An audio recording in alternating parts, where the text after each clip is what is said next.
Amigos y amigas, hoy viajaremos a una de las épocas más duras de la historia moderna, la Gran Depresión de 1929.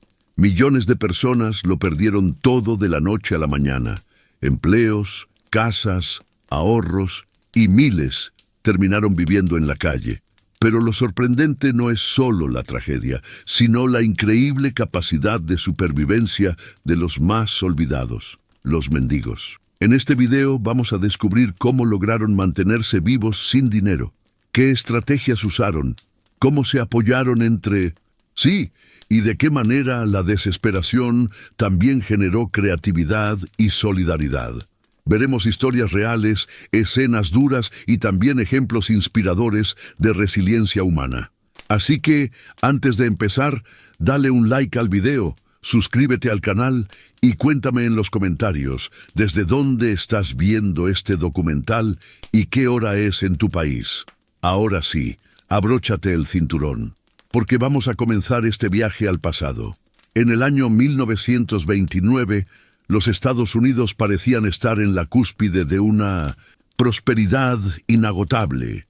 La década de los años 20 había sido bautizada como los felices años 20, un tiempo en que la música del jazz inundaba las calles, los automóviles comenzaban a multiplicarse en las carreteras, los rascacielos crecían desafiando al cielo de Nueva York y la idea del sueño americano parecía al alcance de cualquiera.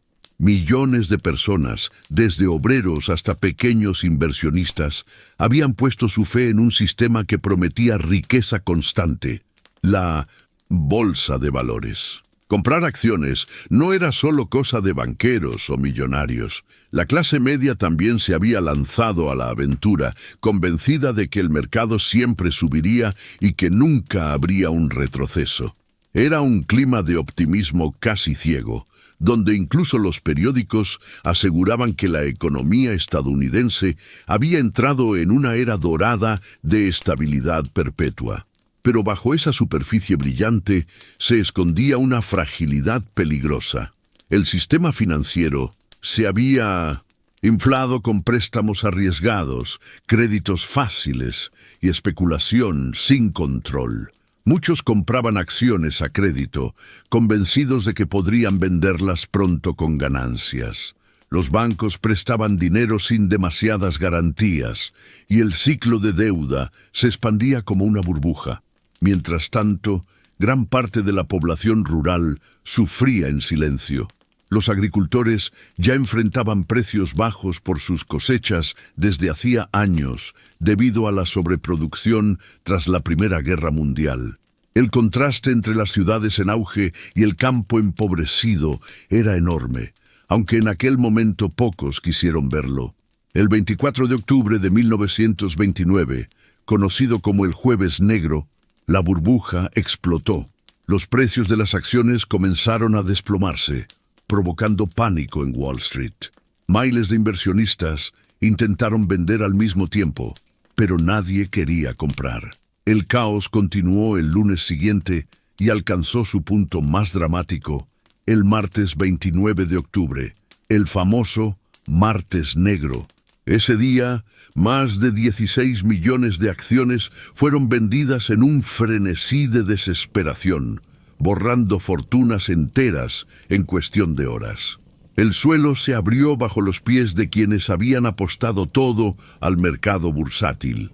La caída de la bolsa fue el detonante de un colapso mucho más amplio. No se trataba solo de inversionistas ricos perdiendo dinero.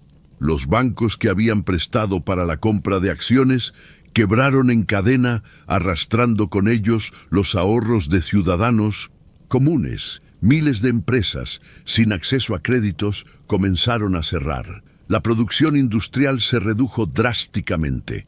El desempleo, que hasta entonces era relativamente bajo, se disparó de forma brutal. Familias que meses antes vivían con modestia, pero con cierta seguridad, de pronto se encontraron en la ruina total.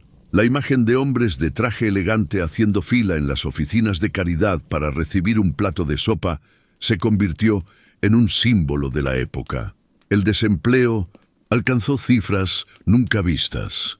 En 1933, uno de cada 4 trabajadores estadounidenses estaba sin empleo.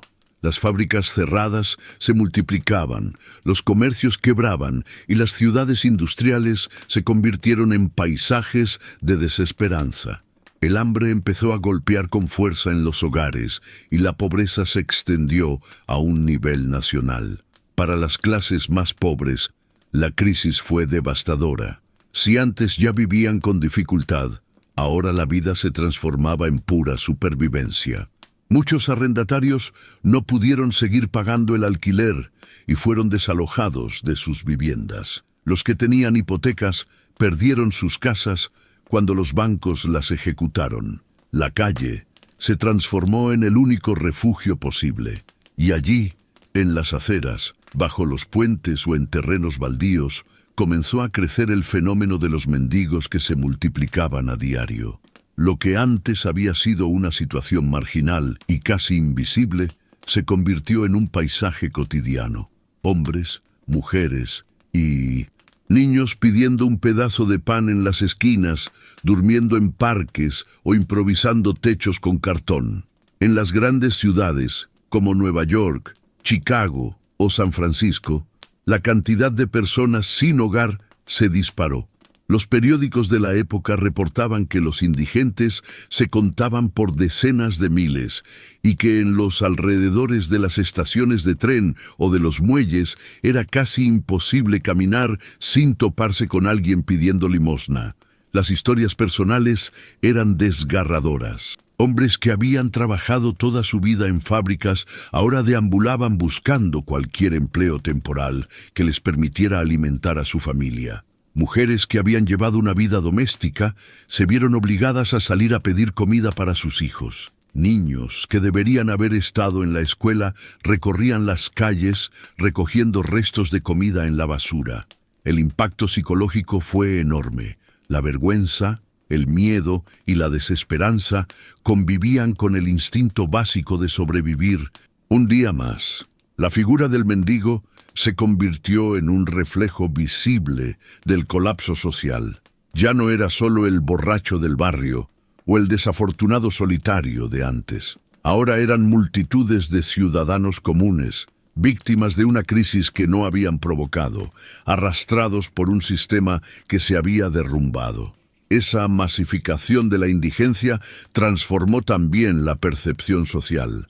Al principio generó conmoción y compasión, pero poco a poco, al volverse algo habitual, se convirtió en parte del paisaje urbano de la Gran Depresión.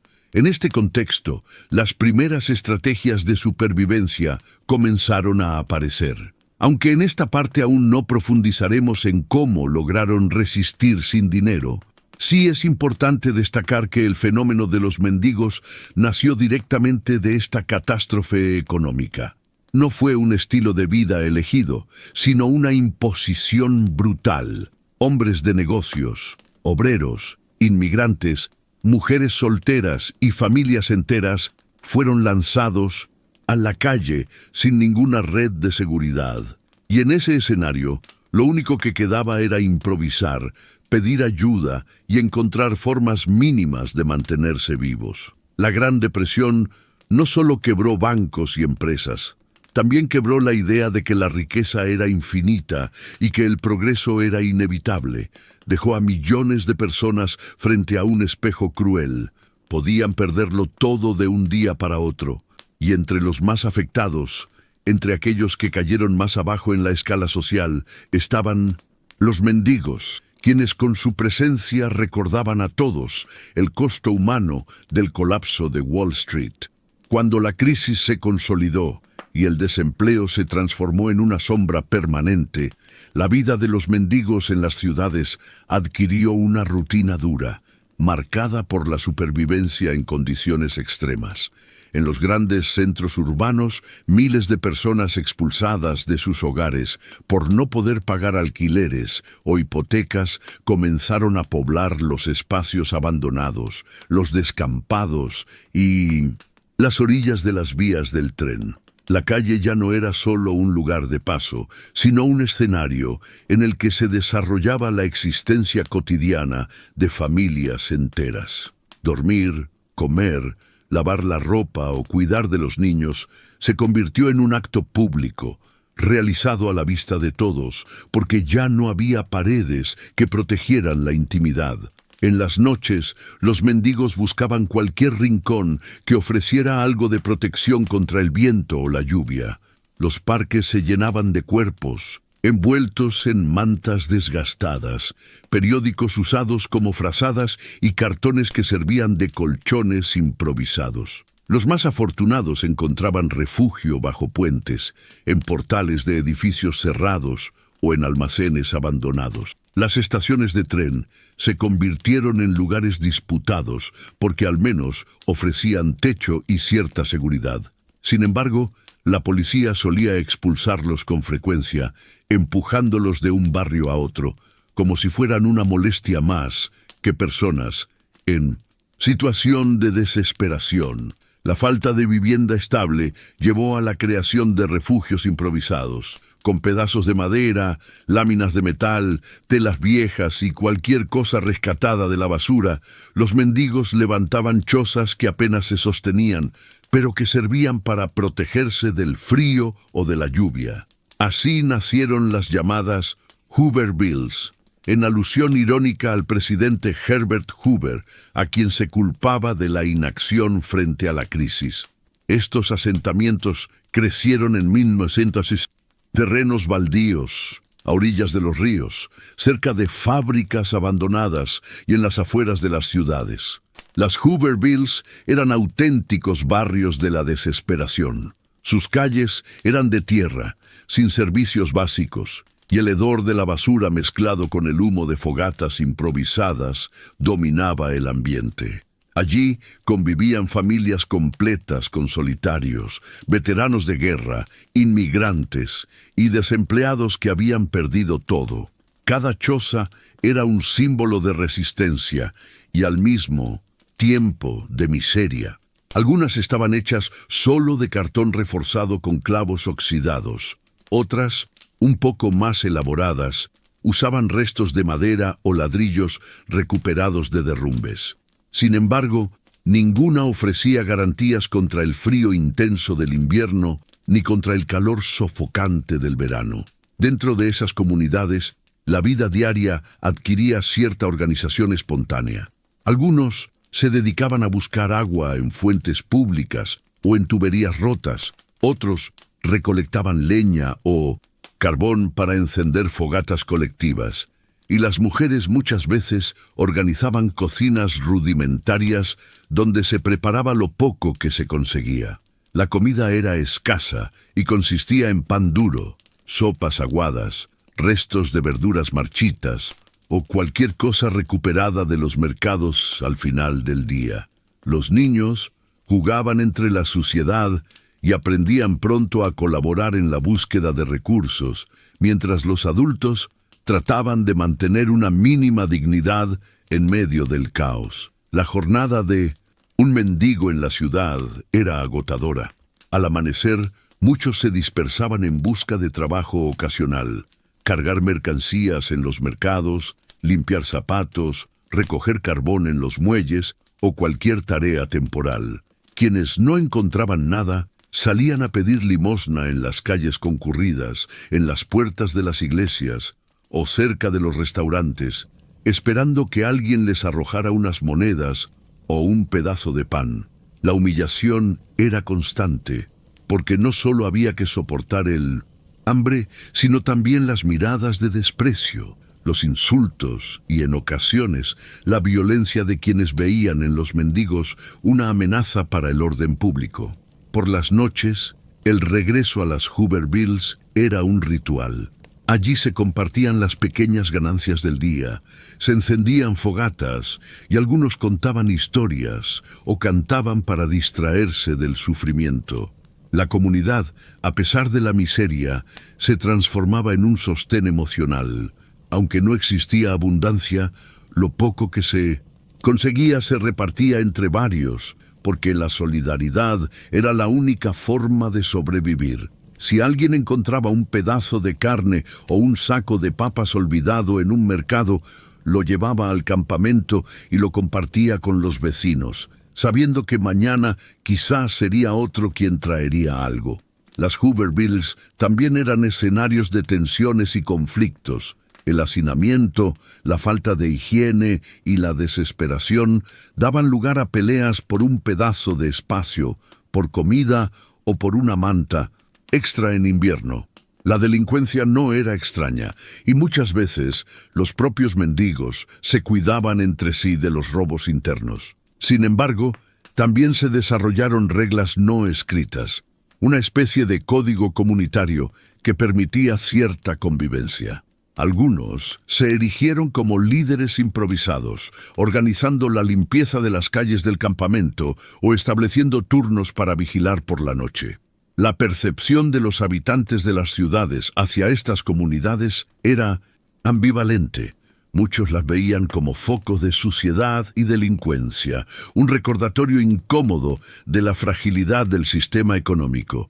Los periódicos publicaban fotografías de las Hoovervilles como una especie de espectáculo de miseria, mostrando las chozas y a sus habitantes con un tono a veces sensacionalista.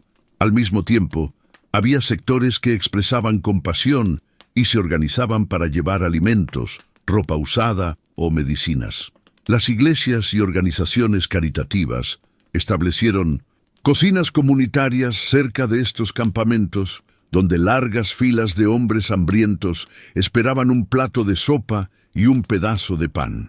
El impacto en la salud era devastador. La falta de saneamiento provocaba brotes de enfermedades como la tuberculosis, la disentería y las infecciones respiratorias. Los médicos escaseaban y los hospitales rara vez aceptaban pacientes sin recursos. Muchas muertes pasaban desapercibidas, sin registro ni funerales dignos. Los mendigos enterraban a sus muertos en cementerios improvisados o simplemente los dejaban al cuidado de las autoridades locales, que se encargaban de recoger los cuerpos sin nombre.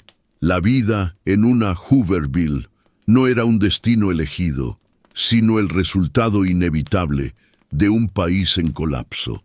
Allí se concentraban las cicatrices visibles de la Gran Depresión, y cada choza era la historia de una familia que había perdido todo. Sin embargo, dentro de esa miseria surgía también una resistencia silenciosa, la capacidad humana de adaptarse, de reconstruir comunidad incluso en las peores condiciones, de no rendirse a pesar de la humillación. El día a día de los mendigos urbanos fue, en esencia, un ejercicio de sobrevivir con lo mínimo. Dormir bajo un techo de cartón, alimentarse con restos, luchar contra el frío y la enfermedad y soportar el estigma social se convirtió en la rutina de millones de personas. Y aunque la sociedad miraba con incomodidad a estas multitudes, no podían ser ignoradas. Su sola presencia recordaba que la promesa del sueño americano había colapsado junto con la bolsa de Wall Street. Sobrevivir sin dinero en medio de la Gran Depresión no era un acto aislado de suerte, sino el resultado de una creatividad constante, de un instinto de ingenio que se volvía indispensable día tras día. Los mendigos y las familias empobrecidas tuvieron que aprender a mirar la ciudad con otros ojos. Aquello que antes era basura, ruina o desecho, ahora se transformaba en recurso. El reciclaje, la búsqueda en vertederos, el trueque improvisado y la capacidad de compartir lo poco que se tenía fueron estrategias centrales para resistir. En un mundo donde las monedas desaparecieron de los bolsillos, el valor ya no estaba en el dinero, sino en la habilidad de transformar lo inútil en supervivencia. Uno de los hábitos más comunes era la exploración de basureros. No había vergüenza en revolver entre montones de desperdicios. Era la única manera de conseguir comida. Los mercados, Al final del día, desechaban frutas golpeadas, verduras marchitas y trozos de pan duro que ya no podían vender. Allí se congregaban los más pobres, atentos a cualquier resto que pudiera aún ser comestible. Los restaurantes también eran puntos estratégicos. Los mendigos esperaban detrás de las cocinas, esperando que algún empleado solidario dejara salir un cubo de sobras. Para muchas familias, ese balde de restos mezclados era la única comida del día. El reciclaje no se limitaba a la comida. Los vertederos eran minas de recursos, latas oxidadas que podían convertirse en recipientes para cocinar, trozos de tela para hacer ropa remendada, botellas que servían como vasos y pedazos de madera para reforzar las chozas en las Hoovervilles. Un trozo de alambre torcido podía transformarse en un gancho, un resorte roto en herramienta y las ruedas de un carrito abandonado en la base de una improvisada carreta. El ingenio no conocía límites porque no había alternativa. Cada objeto recogido era examinado con cuidado porque podía ser la diferencia entre pasar frío o encender una fogata, entre comer o quedarse con el estómago vacío. El trueque surgió como una moneda paralela. Sin billetes ni monedas, la gente comenzó a intercambiar lo que encontraba o producía. Una mujer que lograba conseguir un saco de papas podía cambiarlo por mantas viejas. Un hombre que sabía reparar zapatos ofrecía su trabajo a cambio de un plato de sopa. Un niño que encontraba carbón lo entregaba a cambio de un poco de pan. En los campamentos de indigentes se desarrolló una economía mínima, sostenida por el intercambio directo. No se trataba de acumular, sino de sobrevivir un día más. En muchos casos, el talento se convirtió en un recurso. Músicos callejeros tocaban en esquinas concurridas con la esperanza de que alguien dejara una moneda o un pedazo de pan. Pintores improvisados ofrecían retratos rápidos. Poetas recitaban versos a cambio de limosna. Y hasta magos callejeros entretenían a los transeúntes. Lo que antes era un pasatiempo se convirtió en un salvavidas, porque cualquier habilidad podía transformarse en alimento. El ingenio también se manifestaba en la cocina. Con ingredientes mínimos, las familias lograban preparar sopas aguadas que se repartían entre varios. Un pedazo de hueso servía para dar sabor a litros de agua con verduras marchitas. El pan duro se remojaba en leche o en agua para ablandarlo y hacerlo comestible. Los más afortunados que conseguían harina la mezclaban con agua para hacer tortas toscas cocinadas directamente en fogatas. Comer no era un acto de placer, sino un ejercicio de alargar lo poco hasta que alcanzara para todos. La ropa también era objeto de transformación constante. Los mendigos recogían trapos en la basura, los cosían y los adaptaban para cubrirse. Los zapatos se reparaban una y otra vez con clavos, pedazos de cuero viejo o incluso con cartón insertado dentro para reemplazar suelas gastadas. Una chaqueta rota no se desechaba nunca. Se parchaba hasta volverse irreconocible porque lo importante era cubrirse del frío, no la apariencia. En los campamentos era común que una prenda pasara de mano en mano, utilizada por diferentes personas en distintos momentos. La solidaridad jugó un papel crucial. Entre los mendigos se desarrolló la costumbre de compartir lo poco que se encontraba.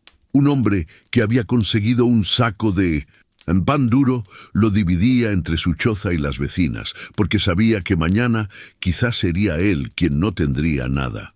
Las fogatas eran colectivas, todos aportaban lo que podían, ya fuera un pedazo de madera, carbón o papel, y alrededor de ellas se cocinaba para varios. En medio de la desesperación, la idea de comunidad se fortaleció, porque era la única defensa contra el hambre y la soledad.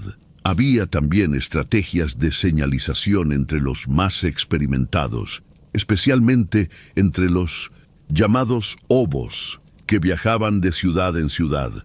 Usaban símbolos dibujados en vallas, paredes o postes para indicar dónde era posible conseguir comida, qué casas daban pan a los pobres, dónde la policía era hostil o qué lugares eran peligrosos. Estos códigos, transmitidos entre viajeros, creaban una red invisible de información que salvaba vidas.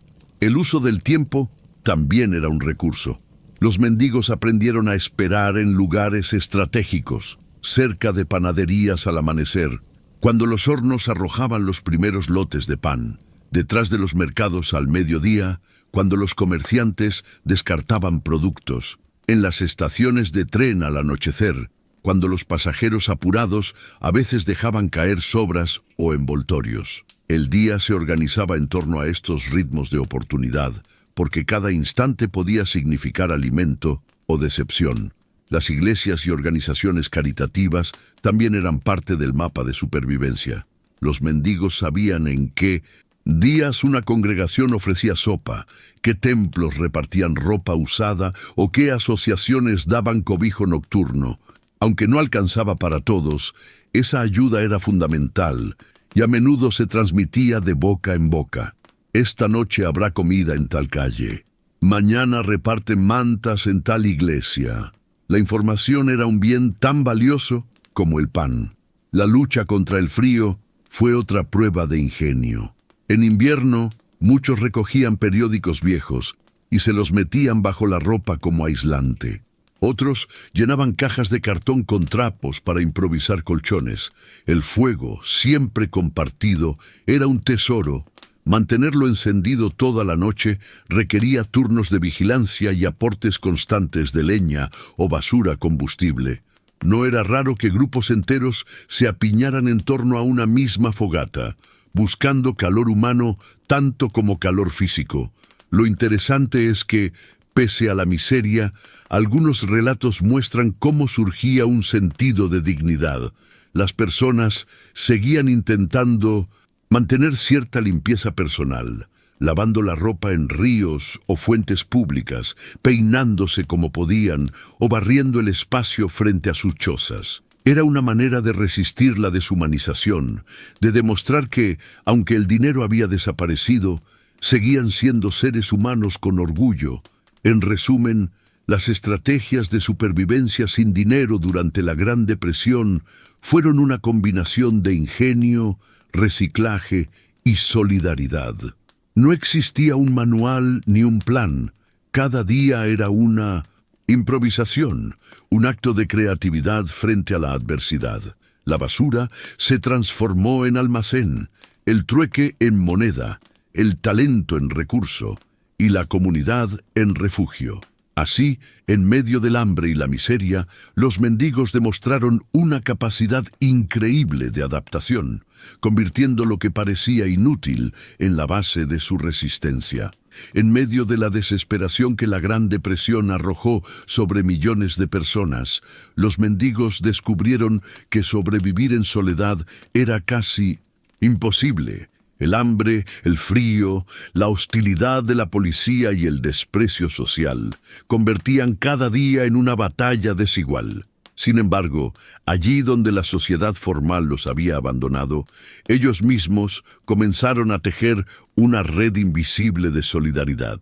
No se trataba de instituciones oficiales ni de programas gubernamentales, sino de un conjunto de códigos, señales, costumbres y reglas no escritas que les permitieron organizarse, cuidarse y apoyarse entre sí. Uno de los fenómenos más fascinantes de esta época fue la cultura de los hobos. A diferencia del mendigo sedentario, que permanecía en una ciudad o en una Hooverville, el hobo era un viajero errante que se desplazaba constantemente en busca de oportunidades. Su símbolo era el tren. Viajaban clandestinamente en vagones de carga, arriesgando la vida para recorrer largas distancias sin pagar pasaje. Estos hombres y mujeres desarrollaron un sistema cultural propio, con su lenguaje, sus tradiciones y hasta sus códigos de honor. Para muchos, el hobo era más que un mendigo, era un explorador de la miseria, un sobreviviente que transformaba la derrota en movimiento. Los obos compartían un código de símbolos que hoy resulta sorprendente por su sofisticación. Usaban tizas, carbón o cualquier objeto que dejara marca para dibujar señales en vallas, postes o paredes cercanas a las casas, negocios o estaciones de tren. Estos símbolos funcionaban como mensajes secretos que advertían a otros viajeros. Un círculo con 2 flechas podía indicar: aquí son bienvenidos los extraños. Una cruz significaba: cuidado, policía hostil.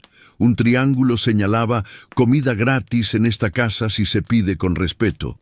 Una X tachada advertía: mantente alejado, peligro.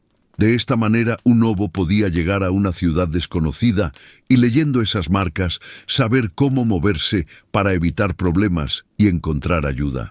Las señales también servían para proteger a los más vulnerables. Una familia con hijos pequeños podía beneficiarse de un código que indicaba dónde encontrar ropa usada o en qué iglesia repartían sopa los miércoles por la noche. Era una cartografía clandestina, escrita en paredes y cercas, que no aparecía en los mapas oficiales, pero que para los pobres era más valiosa que cualquier guía urbana. Era, en cierto modo, un sistema de información comunitaria que anticipaba la lógica de las redes modernas.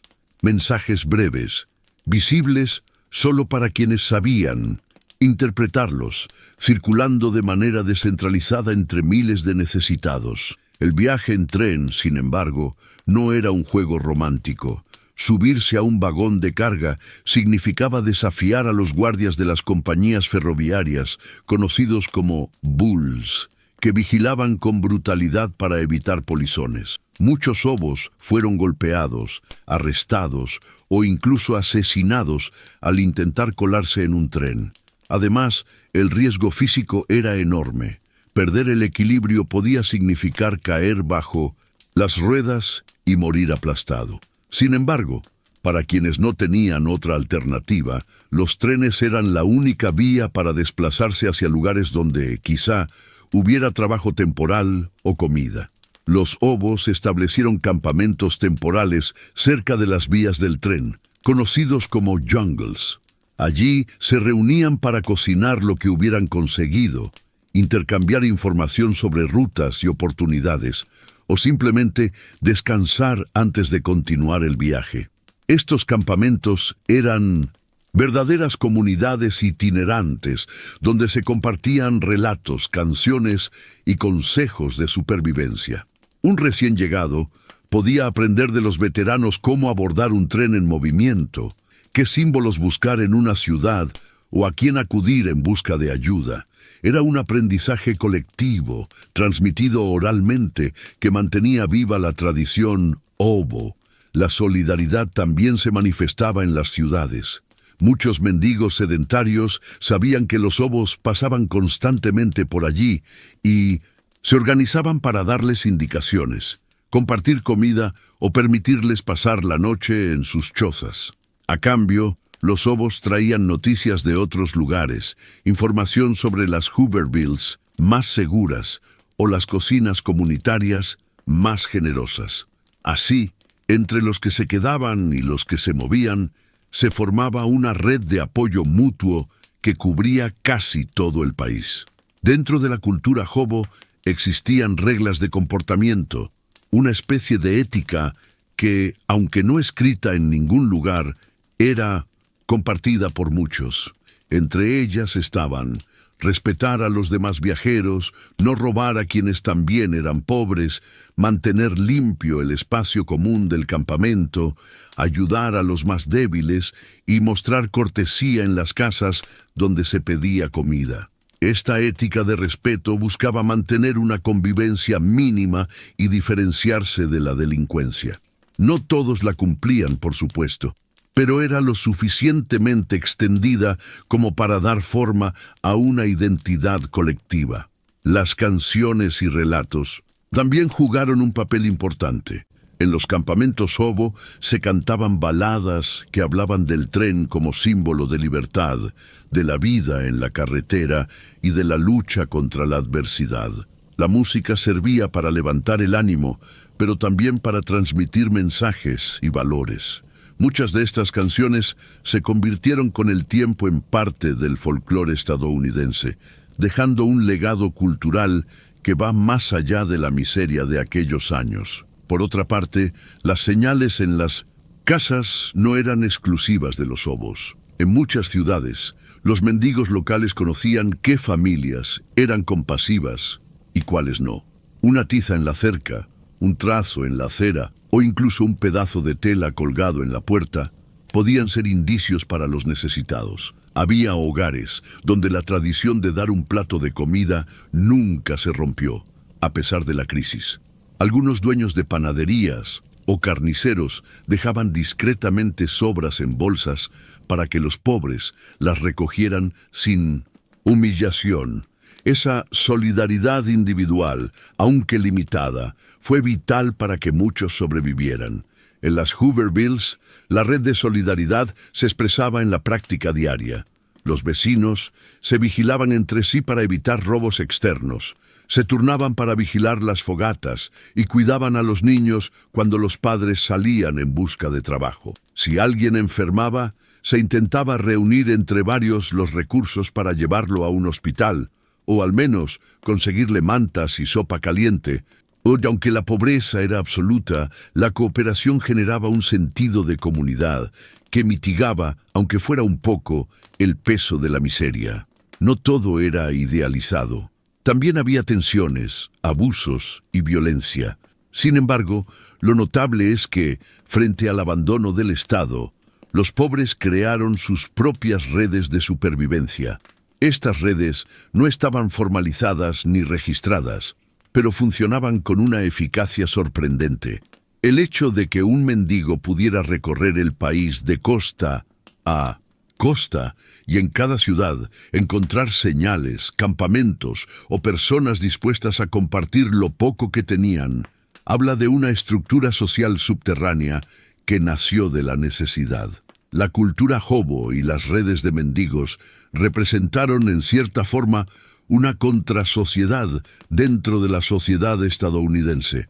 Mientras los discursos oficiales hablaban de recuperación económica o de disciplina laboral, en las calles y vías férreas florecía un mundo paralelo, gobernado por reglas propias, sostenido por la solidaridad entre los desposeídos. Un mundo que, aunque marginal, revelaba la extraordinaria capacidad humana de adaptarse y organizarse incluso en los escenarios más extremos. La red invisible de solidaridad entre mendigos fue, en definitiva, una lección de resistencia colectiva. Allí donde el dinero había perdido todo valor, la confianza, el respeto y el apoyo mutuo se convirtieron en la verdadera moneda de supervivencia. Las señales en las paredes, los campamentos, los códigos de comportamiento y la práctica del compartir lo poco eran los pilares de un sistema alternativo que sostuvo a miles de personas durante los años más oscuros de la Gran Depresión. En la desoladora geografía de la Gran Depresión, donde millones de personas vagaban entre las calles y las Hoovervilles buscando un trozo de pan o un trabajo inexistente, emergieron historias de resistencia que mostraban la cara más luminosa de la inventiva humana. Frente al hambre y la miseria, muchos hombres, mujeres e incluso niños descubrieron que su talento podía transformarse en un recurso vital. La creatividad se convirtió en una moneda alternativa, una forma de dignidad y supervivencia en un mundo que les había arrebatado todo lo demás. En las esquinas de las grandes ciudades, la música callejera floreció como nunca antes. Algunos eran antiguos músicos de orquestas que habían perdido su empleo cuando los teatros cerraron. Otros, simples aficionados que sabían tocar la armónica, la guitarra o el violín, con melodías melancólicas o ritmos alegres, llenaban de sonidos las calles, esperando que algún transeúnte compasivo dejara caer unas monedas en sus sombreros. Para los desposeídos, la música no solo era un modo de subsistir, era también un acto de resistencia cultural, una manera de recordar que todavía existía belleza en medio del caos. Muchos relatos cuentan cómo los mendigos cantaban canciones populares, himnos religiosos o baladas improvisadas que narraban la propia tragedia de la depresión. En Chicago, por ejemplo, era común ver a grupos de músicos afroamericanos que, desempleados de los clubes nocturnos, llevaban el jazz a las aceras.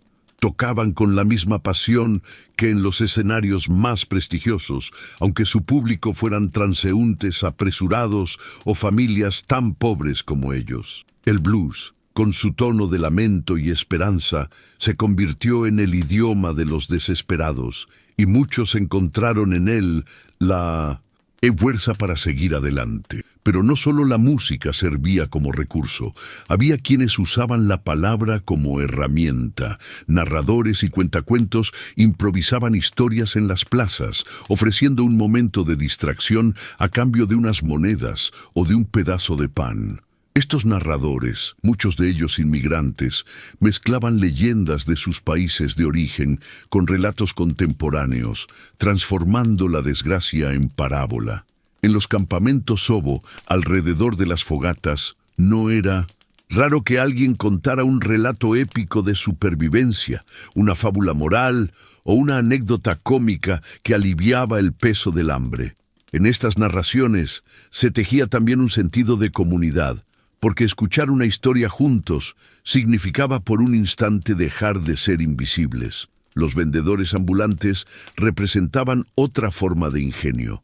Algunos fabricaban pequeños objetos con materiales reciclados, llaveros de madera, figuritas talladas, brazaletes hechos con alambres o con chapas de botellas. Otros recogían flores del campo y las ofrecían en la ciudad como ramos improvisados. En medio de la desesperación, estas baratijas adquirían valor simbólico. No eran productos de lujo, pero significaban que todavía existía intercambio. Todavía existía la posibilidad de dar y recibir algo más allá de la mendicidad pura. Un hombre podía ofrecer un mechero arreglado con piezas de chatarra y recibir a cambio una comida. Una mujer podía tejer gorros con retazos de lana, vendiéndolos a quien pudiera pagar unas monedas. Los niños también participaron en esta economía creativa. Algunos se dedicaban a lustrar zapatos, otros a vender periódicos viejos o recoger botellas vacías para revenderlas. Hubo pequeños que hacían malabares en las esquinas o que se subían a los tranvías para cantar canciones populares a cambio de limosna. Estos actos, aunque desesperados, mostraban una temprana capacidad de adaptación. Aprendieron a convertir el juego en recurso, la infancia en ingenio. La invención improvisada alcanzó también niveles sorprendentes. Muchos desempleados, que en otros tiempos habían sido mecánicos, artesanos o ingenieros, reutilizaban sus conocimientos para fabricar artefactos útiles con restos de materiales. Hay testimonios de hombres que construyeron estufas portátiles con latas grandes, capaces de calentar una pequeña choza de cartón. Otros lograban reparar relojes, radios o bicicletas recogidas de la basura, y luego las vendían por unas pocas monedas. El ingenio se convirtió en capital. Aquello que parecía inútil para la sociedad de consumo podía transformarse en objeto de intercambio en la economía paralela de los pobres. En los campamentos de mendigos, el trueque se volvió costumbre diaria. Un hombre que sabía tocar la armónica podía conseguir un trozo de pan si ofrecía un poco de música en la noche. Una mujer que sabía coser podía reparar la ropa de los demás a cambio de un plato de sopa. La habilidad personal equivalía a dinero. El talento, por humilde que fuera, se transformaba en sustento. Esta dinámica generó un curioso fenómeno, el reconocimiento social dentro de la miseria. Un músico, un narrador o un artesano improvisado adquirían prestigio entre los suyos porque aportaban algo más que mera supervivencia. Aportaban dignidad y cultura. En Nueva York, algunos fotógrafos desempleados ofrecían retratos baratos con cámaras viejas. La ironía era cruel. Familias que Apenas podían comer, aún querían guardar una imagen, un recuerdo de que existían, de que seguían siendo personas a pesar de la pobreza. Para muchos, esas fotos eran un acto de afirmación frente a la invisibilidad social. Hubo incluso quienes aprovecharon la desesperación para inventar nuevos negocios insólitos. Algunos mendigos se disfrazaban con trajes llamativos, representando personajes cómicos en la calle para arrancar una sonrisa. Otros ofrecían pequeños servicios improvisados: llevar mensajes, cargar bolsas, vigilar automóviles, o incluso inventar trucos de magia rudimentarios para entretener a los niños. El espectáculo, en cualquiera de sus formas, se volvió un recurso de resistencia frente al hambre. No se puede olvidar el papel de las mujeres en este ingenio colectivo. Muchas, además de mendigar, cocinaban para grupos enteros en los campamentos, organizando comedores improvisados donde cada uno aportaba lo que podía. Algunas bordaban pañuelos con hilos recuperados de ropa vieja y los vendían en mercados callejeros. Otras cantaban canciones de cuna en los refugios, cuidando a los niños de distintas familias como si fueran propios.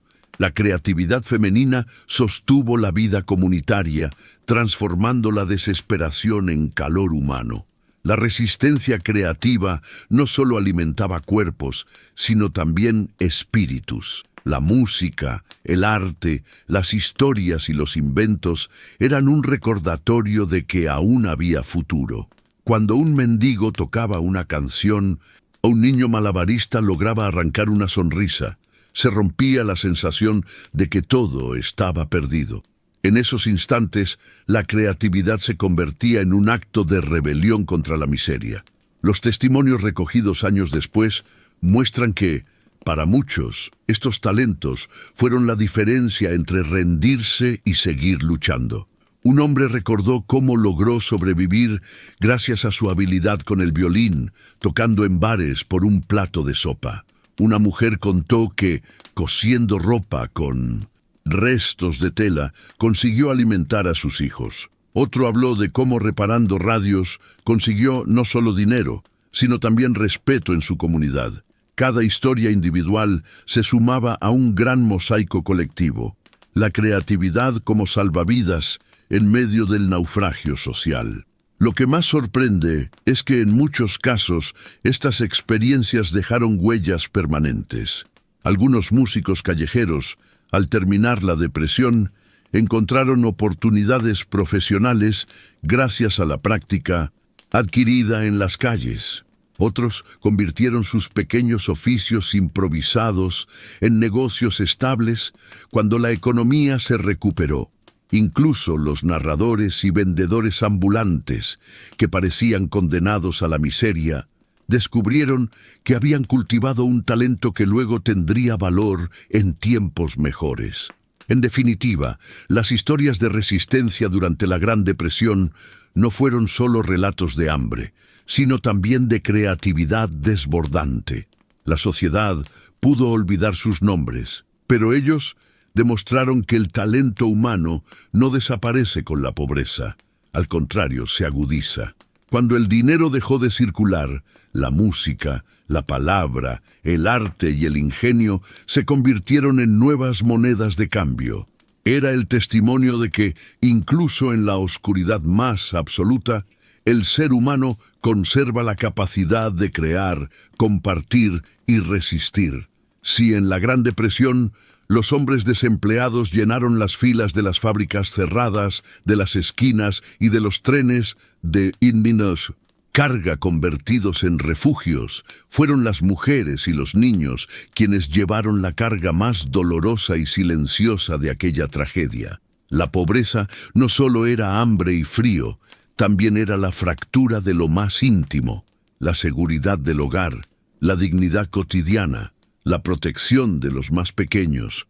Y en un mundo sin redes de apoyo social, sin un sistema de bienestar que rescatara a los más vulnerables, fueron ellos quienes quedaron expuestos en carne viva a los riesgos de la mendicidad.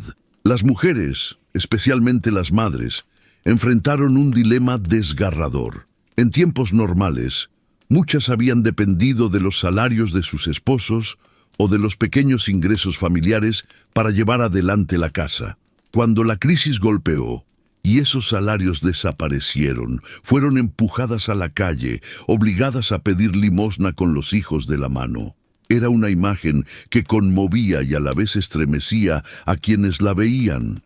Madres con bebés envueltos en mantas raídas, sentadas en las aceras, extendiendo la mano. Algunas llevaban carteles improvisados. Tengo 3 hijos, necesitamos comida, no tenemos dónde dormir esta noche. Eran súplicas que resumían el hundimiento de una sociedad entera. Para muchas de estas mujeres, mendigar no era solo una cuestión de hambre. Era también una forma de proteger a sus hijos del colapso total. Preferían exponerse a la humillación de pedir en público antes que verlos morir de inanición. En ciudades como Nueva York o Filadelfia, había calles enteras donde las mujeres se sentaban en fila con sus hijos en el regazo, esperando que algún transeúnte caritativo les diera unas monedas o un pedazo de pan. Y aunque la compasión existía, también había rechazo. Muchos las miraban con desdén, como si su pobreza fuera producto de un defecto moral y no de una tragedia colectiva. La vida de los niños mendigos fue aún más dura. En tiempos de crisis, la infancia suele ser la primera en perder su inocencia, y la Gran Depresión no fue excepción. Miles de pequeños que deberían haber estado en la escuela crecieron en las calles, aprendiendo a buscar comida en los basureros, a vender periódicos viejos, a limpiar zapatos o a tocar una armónica para ganarse unas monedas. Eran niños que conocían el hambre antes que las letras, el frío antes que los juegos, la violencia antes que la ternura. Muchos de ellos no tuvieron elección. Cuando sus padres no podían darles sustento, se vieron forzados a mendigar por sí mismos. En los campamentos de chabolas, las Hoovervilles, los niños eran omnipresentes, corrían descalzos entre las chozas de cartón y madera, compartían entre ellos lo poco que conseguían y a veces sufrían accidentes terribles por las condiciones insalubres. Había testimonios de pequeños que enfermaban por beber agua contaminada, por dormir en el suelo helado o por no recibir atención médica básica. La desnutrición era común y en muchos casos los cuerpos infantiles llevaban las marcas de una guerra invisible contra el hambre. Además, el peligro en las calles era constante. Las niñas y mujeres jóvenes estaban expuestas a abusos, ya que la desesperación las hacía vulnerables ante quienes ofrecían comida o techo a cambio de favores sexuales. Los niños, por su parte, corrían el riesgo de caer en redes de explotación laboral o en manos de adultos que se aprovechaban de su fragilidad. Sin leyes ni sistemas de protección social robustos, la niñez quedó abandonada a pinto sentandí. Su suerte en un mundo hostil. La situación de las madres solteras fue aún más desgarradora. Muchas, sin el apoyo de una pareja o de una familia extendida, se enfrentaban solas al reto de alimentar a varios hijos. Algunas intentaban trabajar en tareas domésticas por unas pocas monedas, pero la competencia era brutal. Miles de mujeres ofrecían lavar ropa, cocinar o limpiar casas, y los salarios eran miserables. Cuando no lograban empleo, la calle se volvía su única opción. Era común que se vieran obligadas a entrar con sus hijos a las filas de los comedores de caridad, esos lugares donde se repartía sopa y pan a cambio de largas horas de espera. En este contexto, también surgió la solidaridad entre mujeres. En las Hoovervilles, las madres compartían lo que tenían. Una repartía sopa para varios niños, otra cuidaba a los pequeños mientras sus vecinas buscaban comida.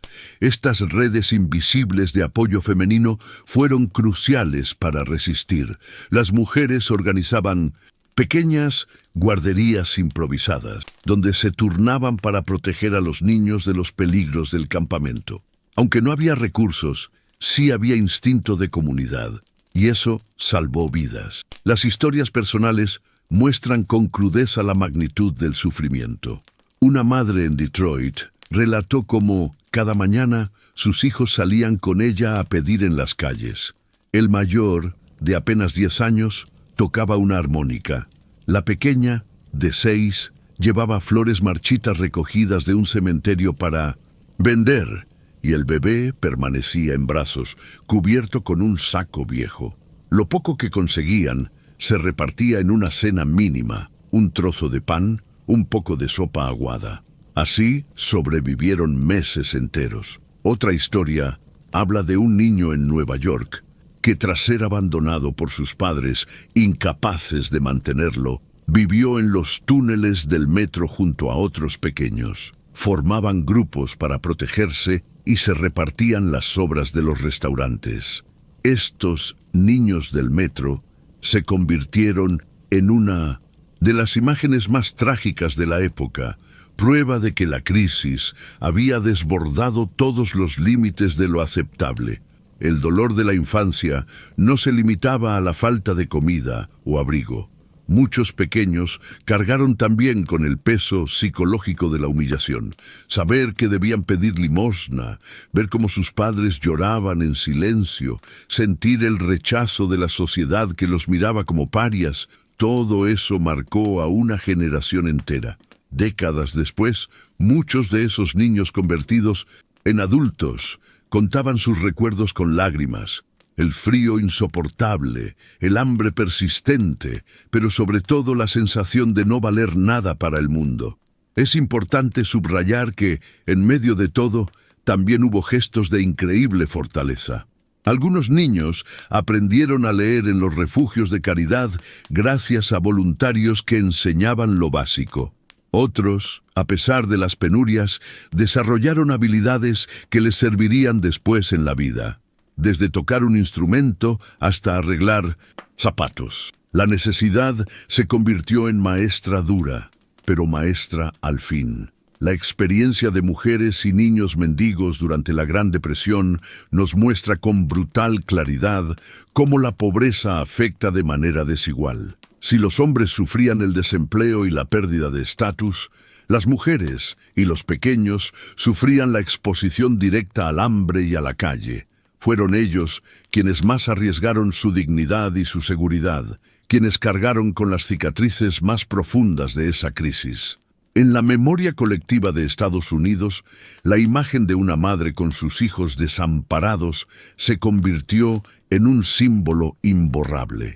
Las fotografías de Dorothea Lange, en particular la famosa Madre Migrante, reflejaron ese dolor universal.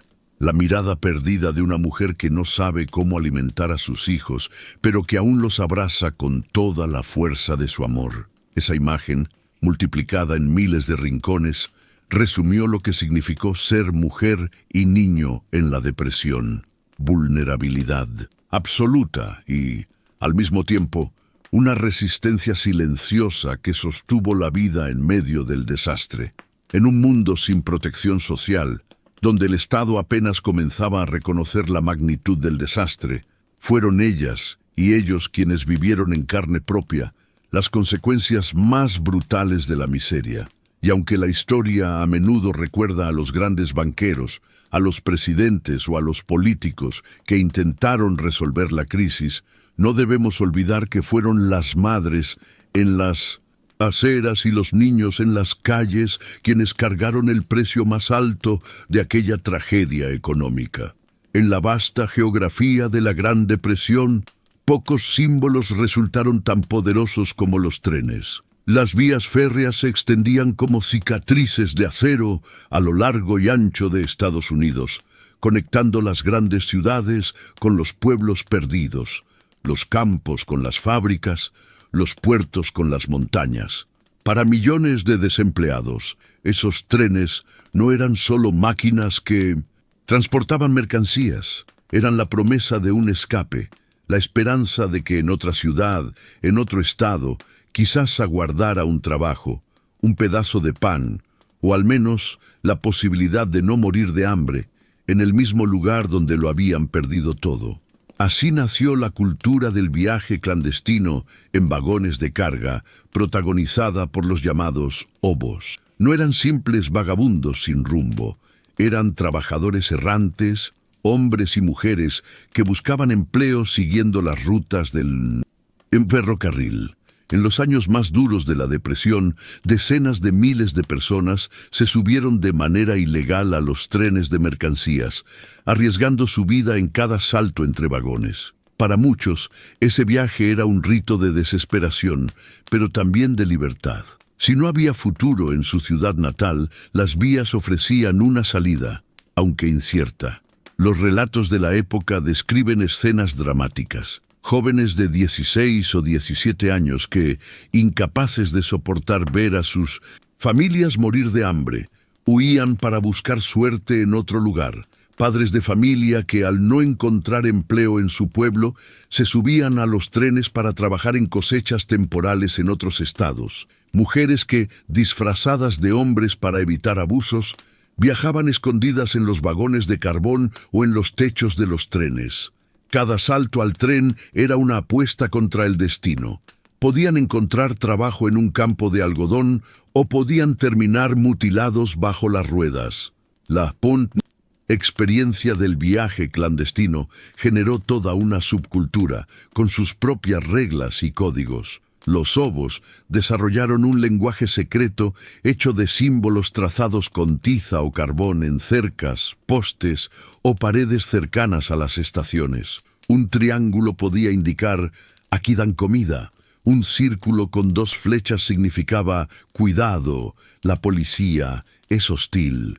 Una cruz señalaba «no pierdas tiempo, aquí no ayudan a nadie».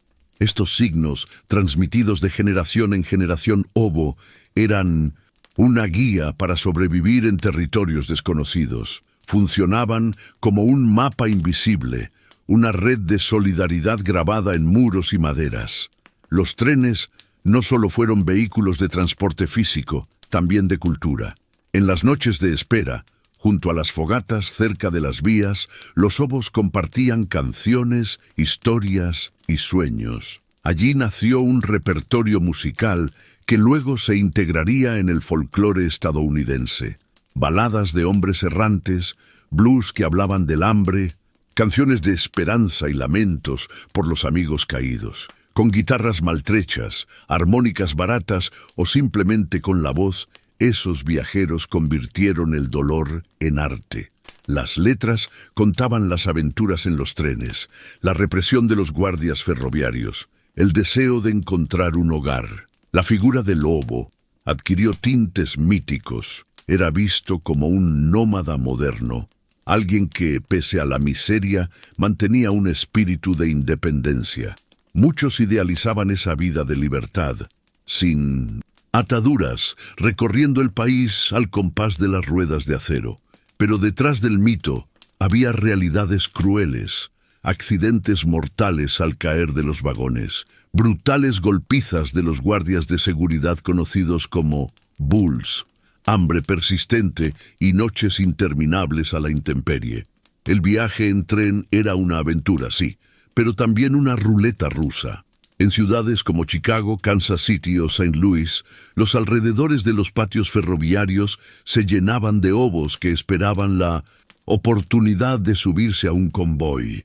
Era una escena repetida en toda la nación. Hombres con sacos al hombro, mujeres con sombreros viejos, jóvenes con la mirada perdida, todos atentos al silbido de la locomotora.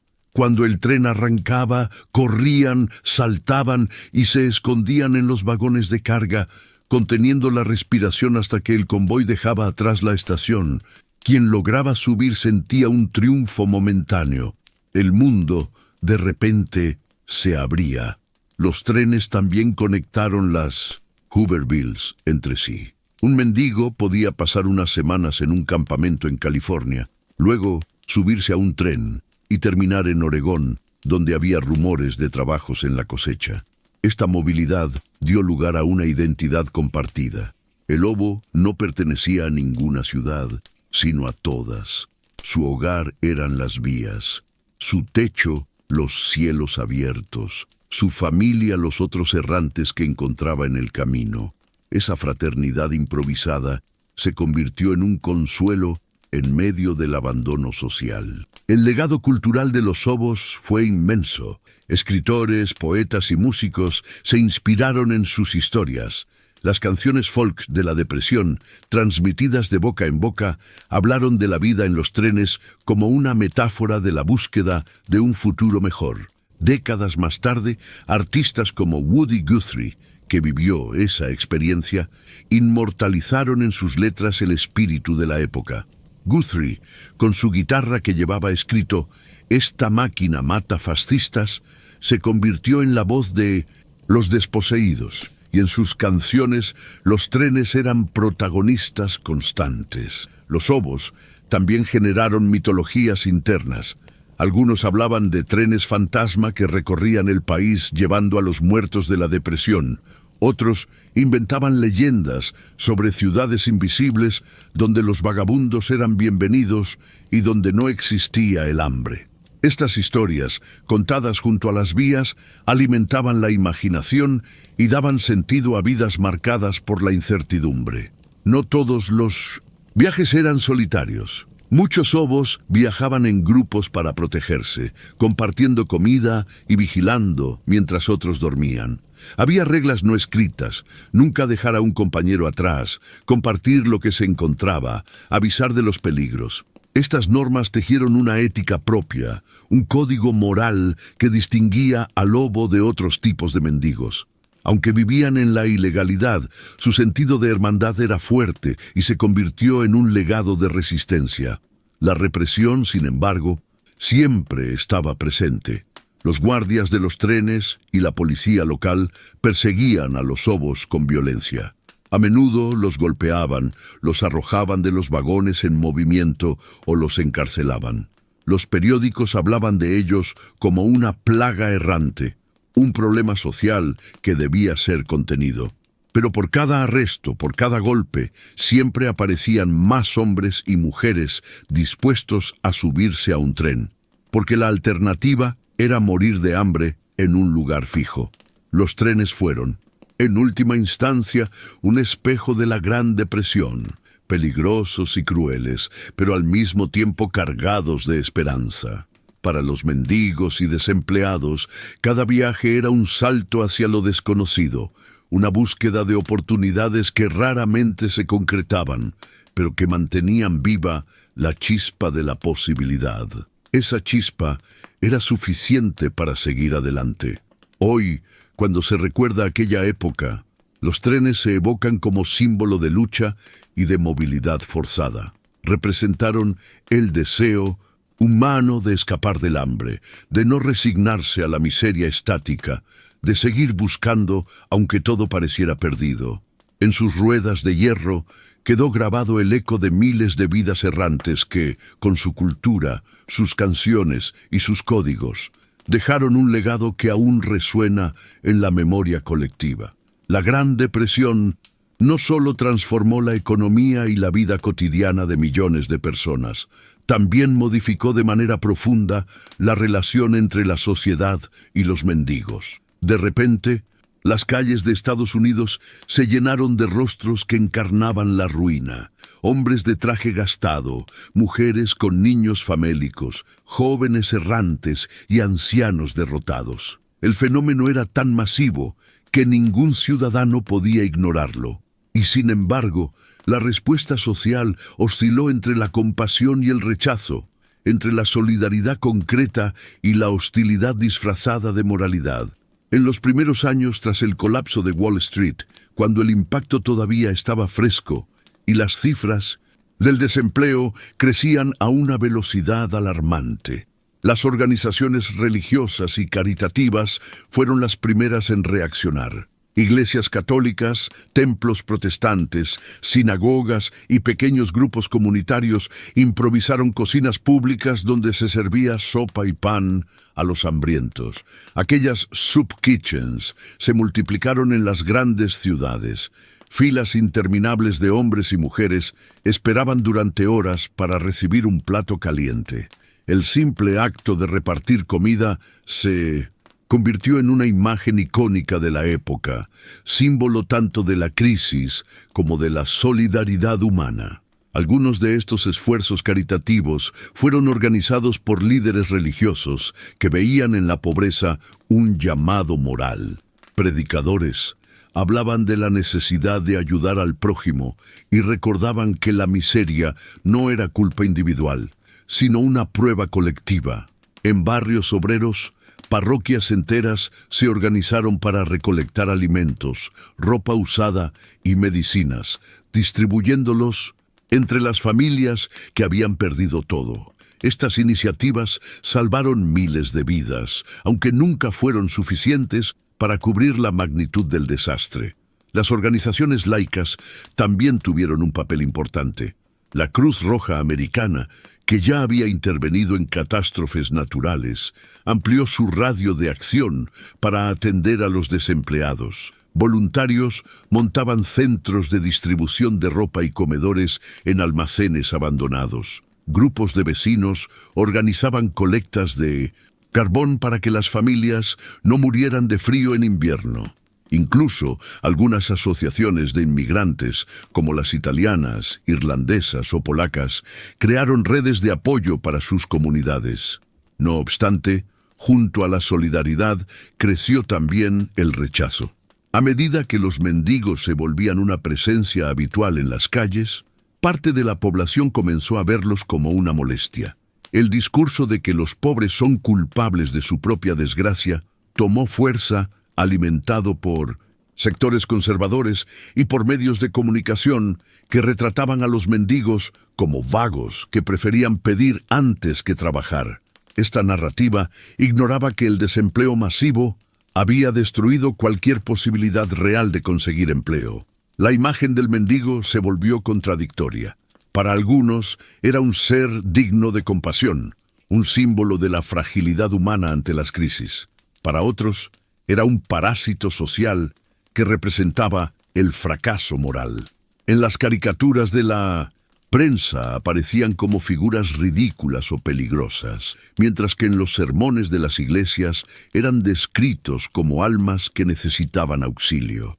Esta dualidad moldeó la percepción colectiva de toda una generación.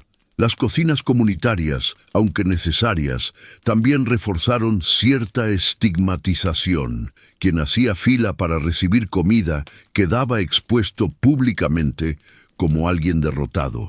Muchos mendigos relataban la vergüenza de esperar durante horas bajo la mirada de transeúntes que pasaban de largo.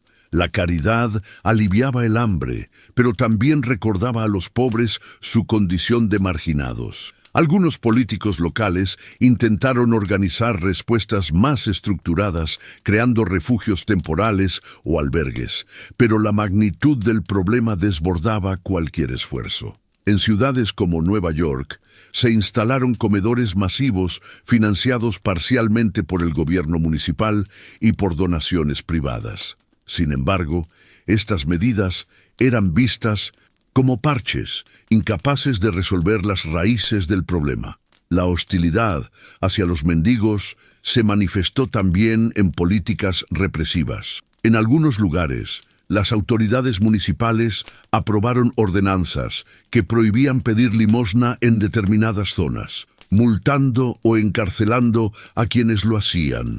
La paradoja era brutal. Gente que había perdido todo era castigada por intentar sobrevivir. En muchos periódicos locales se celebraba la limpieza de las calles, como si apartar a los pobres de la vista resolviera la crisis. Aún así, la cultura popular comenzó a registrar al mendigo como figura recurrente.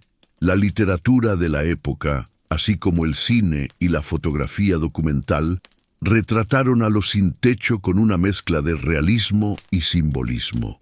Escritores como John Steinbeck en Las uvas de la ira mostraron a familias enteras desplazadas por el hambre, humanizando su dolor. Fotógrafos como Dorothea Lange inmortalizaron la dignidad rota de madres y niños en las Hoovervilles, En estos testimonios artísticos, el mendigo dejó de ser una caricatura y se convirtió en el rostro humano de la depresión.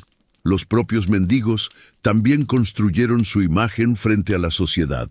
Algunos trataban de mostrar respeto y decencia, vistiéndose lo mejor que podían, aunque su ropa estuviera raída, para que los vieran como trabajadores en desgracia y no como delincuentes. Otros buscaban diferenciarse a través de oficios improvisados, vender pequeños objetos, tocar música, limpiar zapatos. La intención era demostrar que aún deseaban contribuir, aunque el sistema no les ofreciera espacio. La percepción social se dividió entre quienes veían a los mendigos como víctimas inocentes de una catástrofe y quienes los consideraban culpables de su propia miseria. Este debate reflejaba tensiones profundas sobre la responsabilidad individual y la justicia social en Estados Unidos. Algunos ciudadanos pedían mayor intervención del Estado para garantizar alimento y techo. Otros insistían en que la caridad privada era suficiente y que el gobierno no debía involucrarse. En los barrios más pobres, donde el hambre golpeaba a todos por igual, la solidaridad tendía a ser más fuerte. Vecinos compartían lo poco que tenían y organizaban comedores colectivos. En cambio, en las zonas más acomodadas, los mendigos eran percibidos como una amenaza a la seguridad y al orden.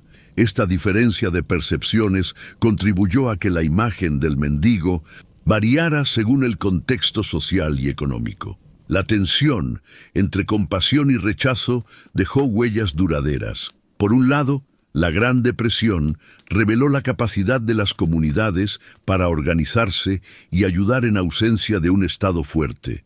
Por otro, consolidó estereotipos sobre la pobreza que aún persisten. La idea de que los mendigos son vagos, de que la miseria se debe a fallas individuales más que a estructuras injustas. Al final, la figura del mendigo durante la Gran Depresión quedó marcada por esa dualidad. Fueron objeto de caridad y también de desprecio, de solidaridad y de criminalización. Su presencia en las calles fue imposible de ignorar y obligó a la sociedad estadounidense a enfrentarse a una pregunta incómoda. ¿Qué hacemos con quienes han perdido todo? La respuesta nunca fue unánime, pero sí reveló el alma dividida de un país que oscilaba entre la compasión y la indiferencia.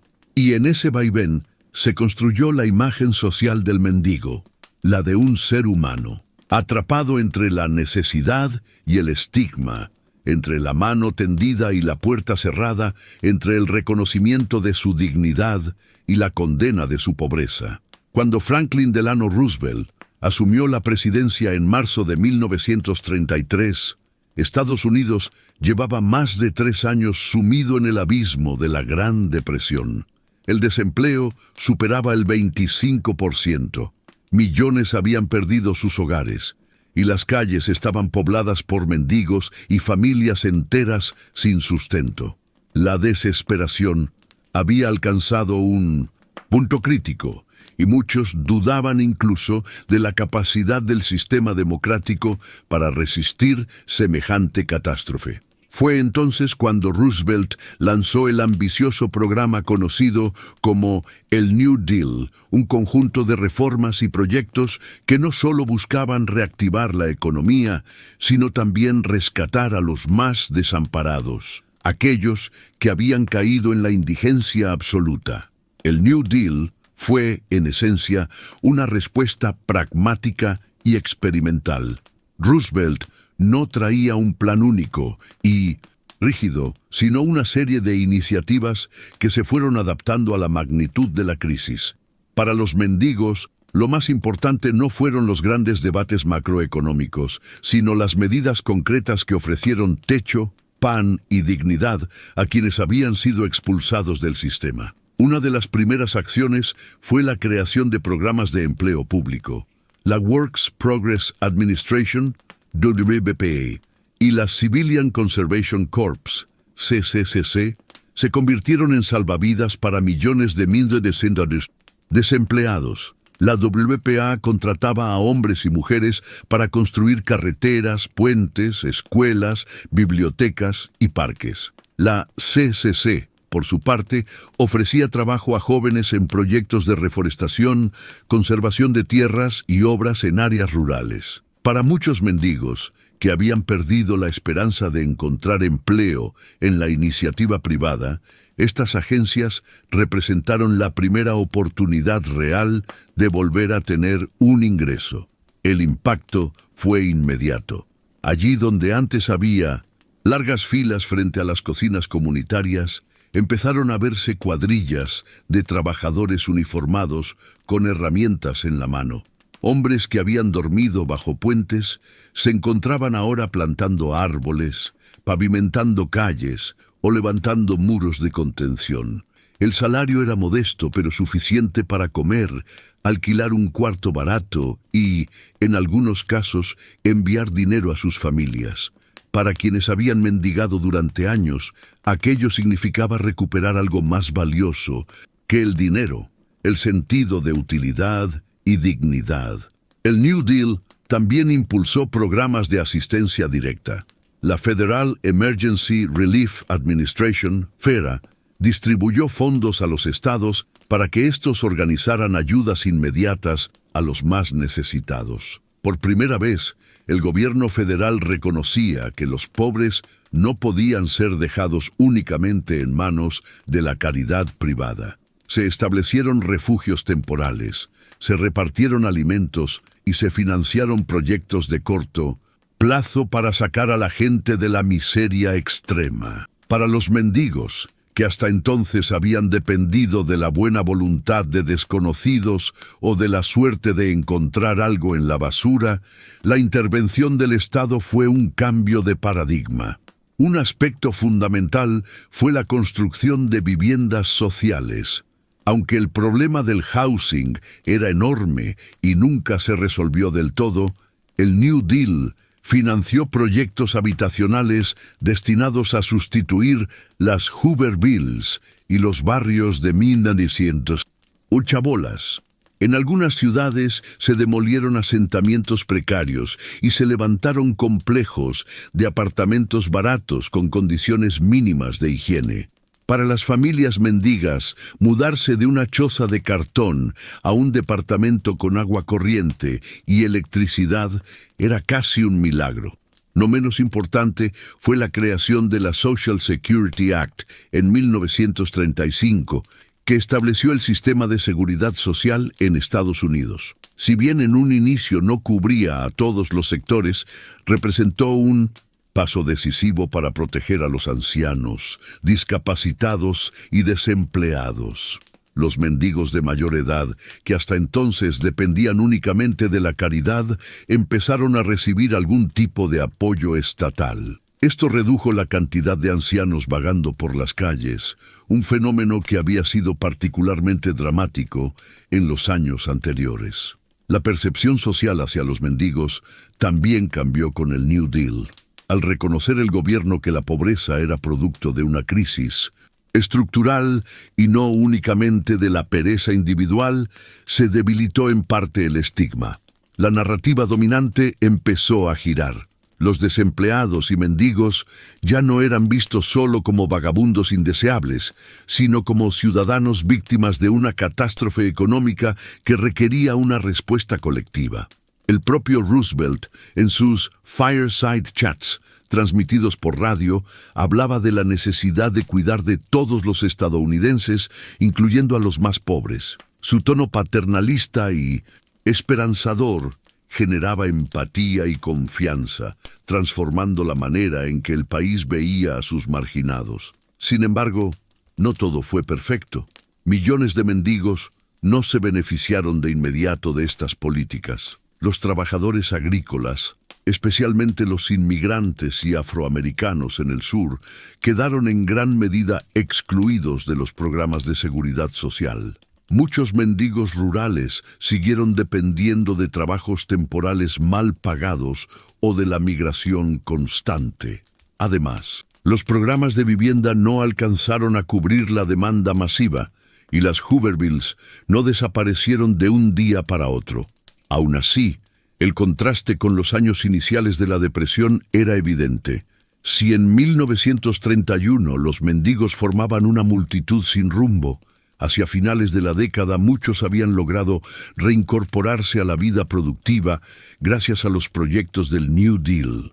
Un exmendigo que trabajaba en la WPA podía contar con un salario modesto, una rutina diaria y la esperanza de un futuro más estable. Quienes antes viajaban clandestinamente en trenes en busca de trabajo, encontraron empleo en proyectos de infraestructura cerca de sus comunidades. Los testimonios de la época revelan la magnitud del cambio.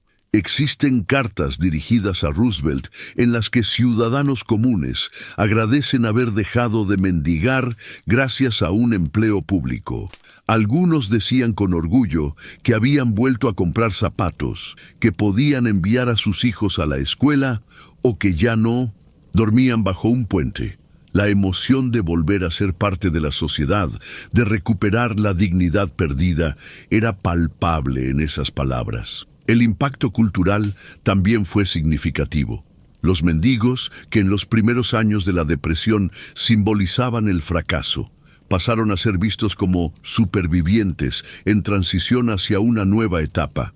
La cultura popular de la década de 1930 empezó a mostrar personajes que, gracias a un golpe de suerte o a un programa del gobierno, lograban salir adelante.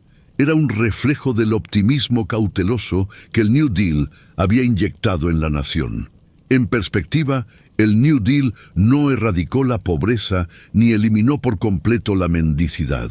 La Segunda Guerra Mundial, con su enorme demanda de mano de obra, fue la que finalmente absorbió a millones de desempleados. Pero el New Deal sí representó un cambio profundo en la vida de los mendigos. Les devolvió opciones, alivió su hambre, les dio refugio y, sobre todo, legitimó la idea de que el Estado debía intervenir para proteger a los más vulnerables. Para muchos de aquellos hombres y mujeres que habían experimentado la humillación de pedir limosna, el New Deal fue la diferencia entre seguir atrapados en un ciclo interminable de miseria y recuperar un lugar en la sociedad. Fue, en definitiva, un puente entre la desesperación absoluta y la esperanza renovada. El legado perdura hasta hoy. La experiencia de los mendigos durante la Gran Depresión y el alivio parcial que trajo el New Deal sentaron las bases de una concepción moderna de la protección social en Estados Unidos. El país entendió que dejar a los más pobres librados a su suerte no solo era cruel, sino también insostenible. Y aunque la pobreza nunca desapareció, la intervención de Roosevelt demostró que incluso en los tiempos más oscuros, las políticas públicas podían cambiar destinos individuales y colectivos. Mirando atrás hacia los años más sombríos de la Gran Depresión, es inevitable sentir una mezcla de asombro y respeto por la capacidad de resistencia humana. La imagen de los mendigos que vagaban por las calles, acampaban en Hoovervilles improvisadas, pedían limosna o viajaban clandestinamente en trenes, encarna un testimonio profundo de la resiliencia frente a la adversidad extrema. Cada historia individual de hambre, frío y desesperación se entrelaza en un relato colectivo que nos habla no solo de sufrimiento, sino también de ingenio, solidaridad y esperanza. Reflexionar sobre esa experiencia nos permite comprender mejor cómo el ser humano puede adaptarse y sobrevivir incluso en condiciones que parecerían insuperables. La resistencia humana se manifestó de múltiples formas. Algunos mendigos desarrollaron habilidades ingeniosas para buscar comida, fabricar refugios con materiales desechados o transformar objetos inútiles en recursos vitales. La creatividad se convirtió en una herramienta de supervivencia. Tocar música en las calles, vender pequeños objetos hechos a mano, intercambiar servicios o conocimientos. La capacidad de reinventarse en medio del hambre y la miseria nos recuerda que, Incluso cuando el dinero desaparece y las instituciones fallan, el ingenio humano encuentra caminos para seguir adelante. Otro aspecto fundamental de esa resistencia fue la construcción de redes de solidaridad.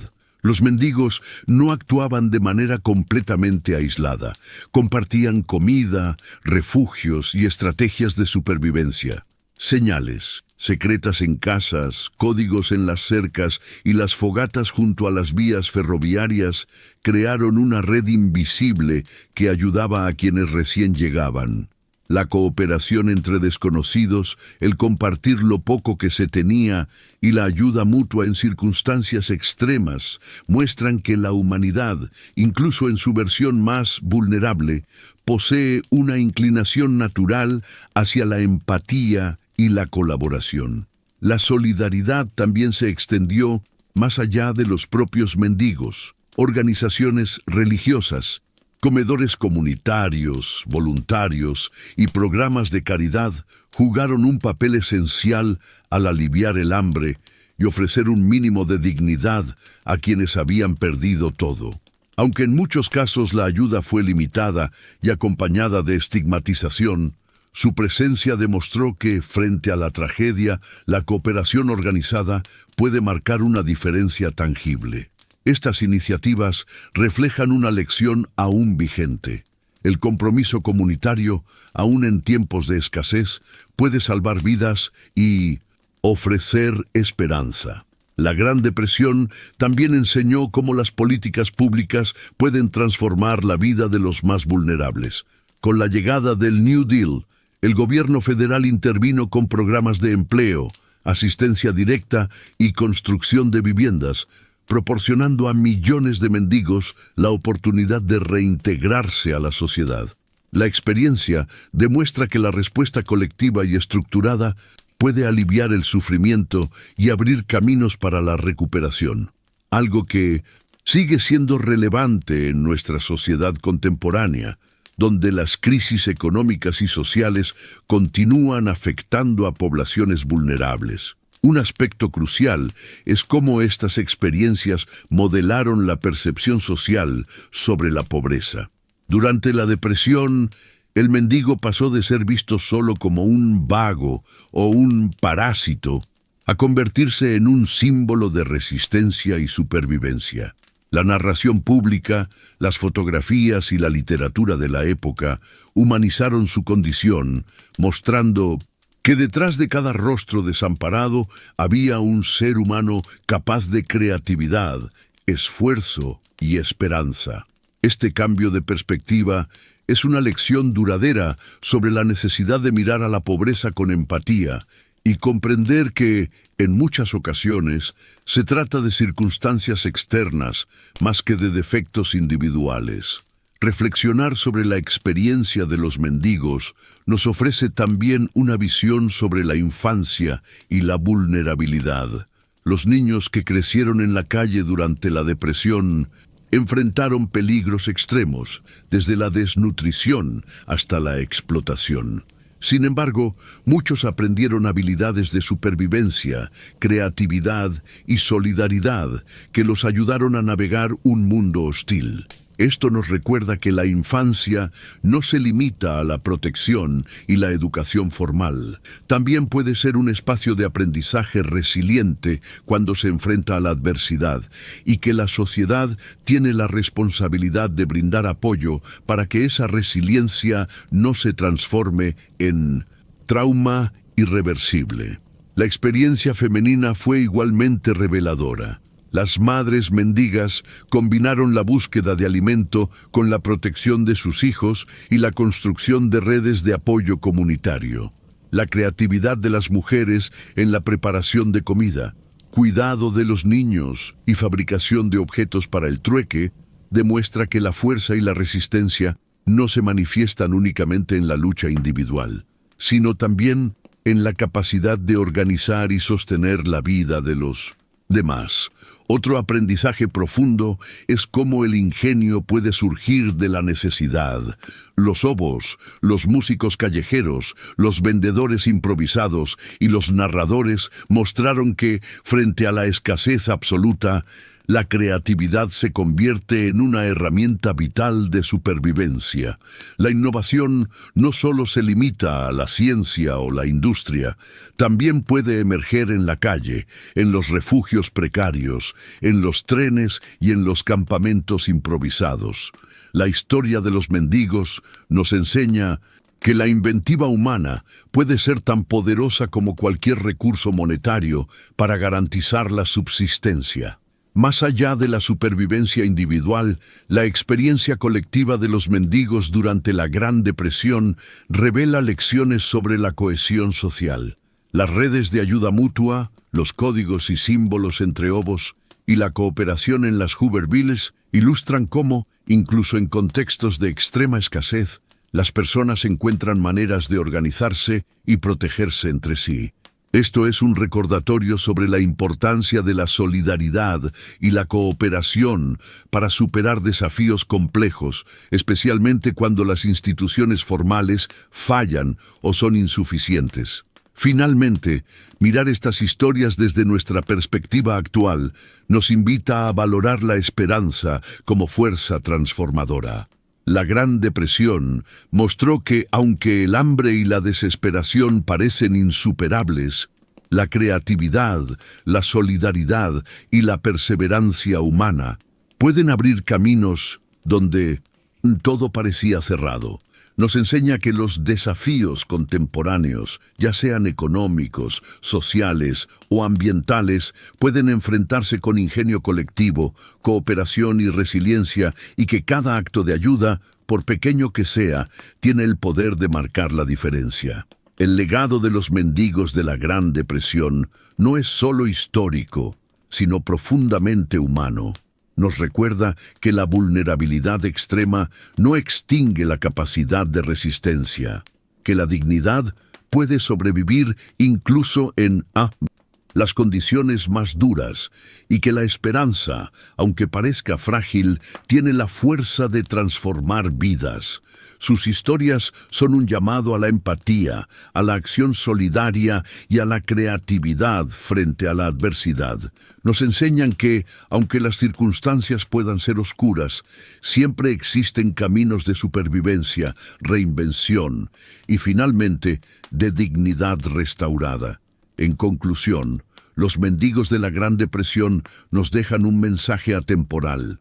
La resiliencia humana, combinada con la solidaridad y el ingenio, puede superar incluso las peores crisis. Sus vidas nos inspiran a reconocer el valor de la cooperación, a no subestimar la capacidad de adaptación y a mantener la esperanza viva, recordando que la supervivencia y la dignidad no dependen solo de recursos materiales, sino también del corazón, la mente y la comunidad que nos rodea.